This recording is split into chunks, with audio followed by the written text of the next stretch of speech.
এত নামি দামি আর এত মজাদার এই কেকটা যে এত সহজে এবং এত অল্প খরচে বাসায় তৈরি করা যায় সেটা আমার এই ভিডিওটি না দেখলে আপনারা কখনোই জানতে পারবেন না। যদি পারফেক্ট একটা ড্রিম কেক তৈরি করতে চান তাহলে এই রেসিপিটি A to Z সম্পূর্ণ দেখবেন। আর কথা বাড়াচ্ছি না, চলুন রেসিপিতে চলে যাই। প্রথমে একটা চালনির মধ্যে 1 কাপ পরিমাণ ময়দা নিয়ে নিচ্ছি।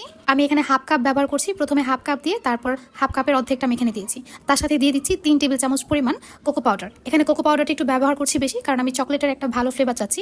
1 চা চামচ পরিমাণ বেকিং পাউডার আর তার সাথে হাফ চা চামচ পরিমাণ বেকিং সোডা অ্যাড করেছি। সবকিছু খুব ভালোভাবে আমি 2-3 বার এভাবে ছেঁকে নেব এবং তারপর চামচের সাহায্যে এই শুকনো উপকরণগুলোকে একটু মিশিয়ে নেব। রুম টেম্পারেচারে থাকা 5টা ডিম নিয়ে নিচ্ছি। ডিম থেকে আমি কুসুমগুলোকে আলাদা করে নেব। এতে করে বিট করার সময় খুব ভালোভাবে এই ফর্মটা তৈরি করা যাবে। আপনারা চাইলে কুসুম সহই কিন্তু এই ডিমগুলোকে বিট করে নিতে পারেন। কুসুমগুলোকে আলাদা করার পর এখন আমি এই ডিমটাকে একটু বিট করে নেব। কিছুক্ষণ বিট করার পর আমি যে পরিমাণ ময়দা নিয়েছি ঠিক সেই পরিমাণ চিনি এখানে ব্যবহার করব। যে পরিমাণ ময়দা নেবেন সেই পরিমাণ চিনিটা ব্যবহার করলেই কিন্তু মিষ্টির ব্যালেন্সটা একদম পারফেক্ট হয়। আর এই চিনিগুলোকে কিন্তু আমি ব্লেন্ডারে দিয়ে ব্লেন্ড করে নিয়েছি। প্রথমে অল্প একটু চিনি দিয়ে আমি খুব ভালোভাবে এটাকে মিশিয়ে নেব ফর্মের সাথে।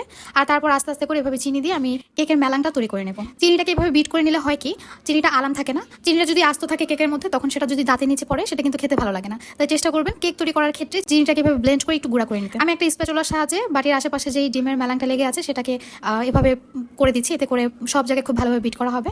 এখন এই পর্যায়ে আমি কুসুমগুলোকে অ্যাড করছি। কুসুমগুলোকে অ্যাড করার পর খুব বেশিক্ষণ বিট করার প্রয়োজনে কুসুমটাকে জাস্ট একটু মিশিয়ে নেব এই ডিমের মেলাঙের সাথে। এরপর আমি এখানে অ্যাড করব 1.5 চা চামচ পরিমাণ ভ্যানিলা এসেন্স। ভ্যানিলা এসেন্সটা দেওয়ার পর এটাকে আরও কিছুক্ষণ বিট করে নেব। এরপর আমি এখানে অ্যাড করব 1/3 কাপ পরিমাণ সয়াবিন তেল। তেলটা দেওয়ার পর অল্প কিছুক্ষণ বিট করে এখন এই ডিমের মেলাংটা আমি রেখে দেবো। যে শুকনো উপকরণগুলোকে আমি চেলে রেখেছিলাম সেগুলোকে অল্প অল্প করে দিয়ে এভাবে ছেঁকে দেবো। একসাথে সবগুলো দিতে যাবেন না, এতে করে এই ব্যাটারটা কিন্তু নষ্ট হয়ে যেতে পারে। অল্প অল্প করে এভাবে ছেঁকে দিয়ে আমি একটা স্প্যাচুলা এভাবে এক সাইডে ঘুরিয়ে ঘুরিয়ে ডিমের মেলাঙের সাথে কেকের এই মিশ্রণটাকে খুব ভালোভাবে মিশিয়ে নেব।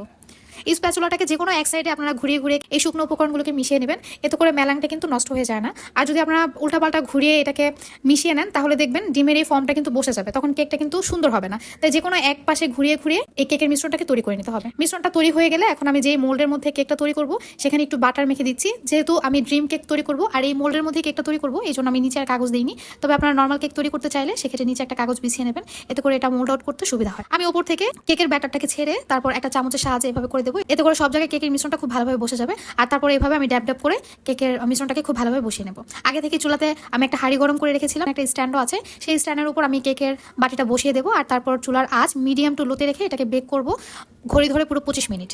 ড্রিম কেকের মধ্যে 2টা চকলেটের লেয়ার থাকে, একটা ঘন আর একটা একটু পাতলা। তো পাতলা লেয়ারটা তৈরি করার জন্য আমি এখানে 50 গ্রামের মতো চকলেট নিয়েছি আর তার সাথে 3 টেবিল চামচ পরিমাণ হুইপ ক্রিম নিয়েছি। একটু চকলেট কালার মিশিয়ে দিচ্ছি। এখন ফুটন্ত গরম পানির মধ্যে দিয়ে এই চকলেটটাকে আমি গলিয়ে নেব। আর এইখানে ওপরে যে শক্ত লেয়ারটা আছে সেটা তৈরি করার জন্য আমি একটা বড় ক্যাডবেরি চকলেটের অর্ধেকটা নিয়েছি। তার সাথে আমি একটু কনডেন্স মিল্ক এবং একটু চকলেট কালার মিশিয়ে এইটাকেও ফুটন্ত গরম পানির মধ্যে বসিয়ে গলিয়ে নেব।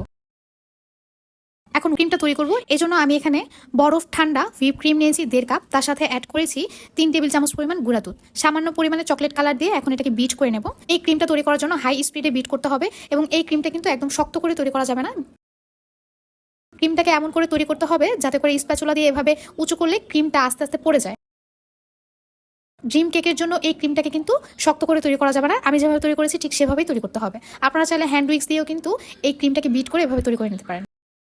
এদিকে আমার কেকটাও কিন্তু হয়ে গিয়েছে। আর এটা দেখার জন্য আমি একটা কাঠি কেকের মধ্যে দিয়েছিলাম, তো কাঠিটা একদম পরিষ্কার বের হয়েছে।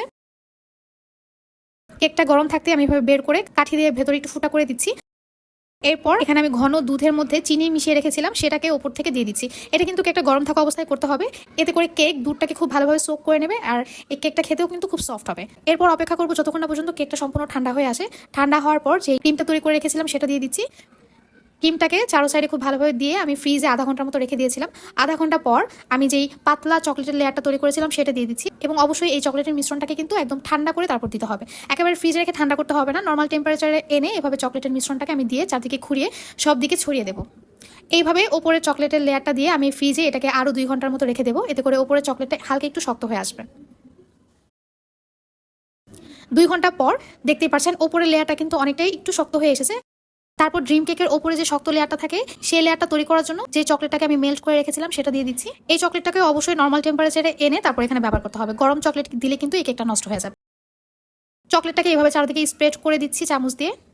এই কাজটা কিন্তু একটু সাবধানে করতে হবে। আর এই কাজটা করার সময় অবশ্যই ফ্রিজে রেখে আগে কেকটাকে খুব ভালোভাবে ঠান্ডা করে নেবেন। এতে করে চকলেটটা যখন কেকের উপর দিবেন নিচের লেয়ারটা কিন্তু নষ্ট হবে না। তো এইভাবে করে কেক তৈরি করে আমি পুরো 1 রাত ফ্রিজে রেখেছিলাম এই কেকটা। আর এক রাতের মধ্যে উপরের লেয়ারটা কিন্তু খুবই শক্ত হয়ে এসেছে। তারপর আমি এখানে একটু কোকো পাউডার ছিটিয়ে দিচ্ছি। কোকো পাউডারটা দেওয়ার পর আমি আপনাদেরকে দেখিয়ে দিচ্ছি এটা কতটা পারফেক্ট হয়েছে। শব্দ শুনেই হয়তো বুঝতে পেরেছেন কেকটা কতটা পারফেক্ট হয়েছে। আর এই কেকটা খেতে যে কি মজা হয়েছে আসলে আপনারা বাসায় তৈরি করে না খেলে বুঝবেন না। খুবই মজাদার এই চকলেট ড্রিম কেকের রেসিপিটি, আশা করছি আপনাদের সবার খুব ভালো লাগবে। বাসায় থাকা চকলেট এবং বাসায় থাকা উপকরণ দিয়ে কিন্তু এই মজাদার কেকটি আপনারা তৈরি করতে পারেন। শুধু টাকা দিয়ে এত দামি কেকটা বাড়ি থেকে না কিনে খেয়ে বাসায় তৈরি করলেই আমার মনে হয় সবচেয়ে বেশি ভালো হয়। আজকের রেসিপিটি যদি আপনাদের ভালো লেগে থাকে তাহলে প্লিজ আমাকে কমেন্ট করে জানাবেন এবং আমার পেজটি ফলো করে আমার পাশে থাকবেন। আজ এই পর্যন্তই, আল্লাহ হাফেজ।